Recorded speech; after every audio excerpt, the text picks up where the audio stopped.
اس کے بعد بھائی محمد صفوان سوال کرنے ہیں، السلام علیکم، وعلیکم السلام ورحمۃ اللہ وبرکاتہ۔ کیا نماز کے دوران ایک ہاتھ سے دوسرے ہاتھ کی آستین جو مڑی ہوئی ہو اسے ٹھیک کرنے سے نماز ہو جائے گی یا نہیں؟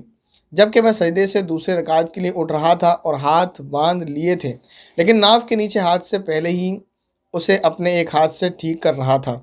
جزاک اللہ۔ اگر آستین مڑی ہوئی ہے، اس طریقے سے فولڈ ہے، اور دوران نماز آپ اس کو نیچے کر رہے ہیں، تو اگر یہ عمل کثیر کے ساتھ کیا جائے گا تو نماز فاسد ہو جائے گی، اور عمل قلیل کے ساتھ کر لیں تو اس کی گنجائش ہے، لیکن کب کرنا چاہیے کب نہیں یہ سمجھیں۔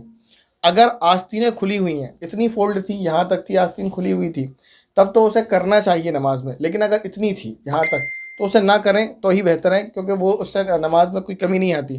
آستین کھلی ہوئی ہو تو نماز میں کراہت آتی ہے، اس لیے اس کو کھول لینا چاہیے۔ کونی اگر کھلی ہو تو اسے ڈھانک لینا چاہیے کونیوں کو، اور آستین کو نیچے کر لینا چاہیے۔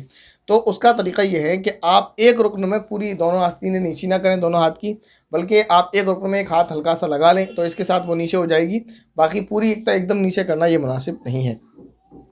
اس کے بعد بھائی محمد شاہد جمال انصاری صاحب سوال کر رہے ہیں، ماشاء اللہ جزاک اللہ خیر مفتی صاحب، آپ کو سب سے پہلے دل سے السلام علیکم، آپ کو بھی اور سبھی کو ہمارے لیے دل سے ہی دعائیں ہیں، اور دل سے ہی وعلیکم السلام ورحمۃ اللہ وبرکاتہ۔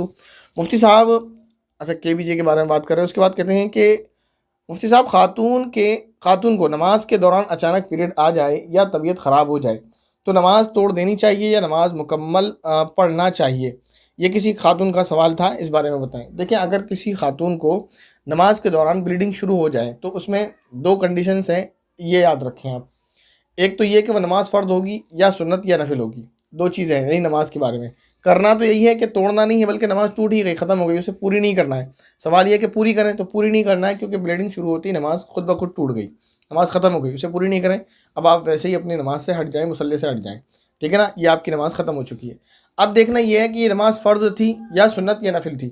اگر یہ نماز فرض تھی تو پاکی کے دنوں میں بھی اس کی قضا نہیں ہے، اس نماز کو پڑھنا نہیں ہے، یہ ختم ہو چکی بالکل۔ اور اگر یہ سنت یا نفل تھی تو ابھی تو نہیں پڑھنا ہے اس کو، لیکن پاکی کے دنوں میں اس کی قضا کر لینا ہے۔ تو اس وقت اگر بلیڈنگ شروع ہو جاتی ہے تو نماز ختم ہو جاتی ہے، یعنی ٹوٹ جاتی ہے، اور اگر فرض ہے تو ختم ہو جاتی ہے اس طرح سے، اور اگر نفل یا سنت ہے تو پاکی کے دنوں میں پڑھنی ہوگی۔ اس کے بعد سوال ہے بھائی انس انصاری کا، سوال کر رہے ہیں، السلام علیکم ورحمۃ اللہ وبرکاتہ۔ وعلیکم السلام ورحمۃ اللہ وبرکاتہ۔ مفتی صاحب میرا سوال یہ ہے کہ والد اور والدہ کا حکم الگ الگ ہو تو کس کی بات مانیں؟ Please reply.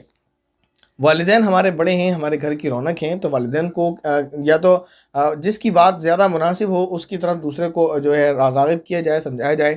والدہ کو بھی کہا جائے کہ والد ہیں وہ ہمارے بھی بڑے ہیں، آپ کے بھی کچھ بڑے ہیں، تو آپ ان کی بات پہ ذرا غور کریں، ہو سکتا ہے وہ جو کہہ رہے ہیں وہ بات مناسب ہے تو انہیں سمجھانے کی کوشش کریں، مان جائیں۔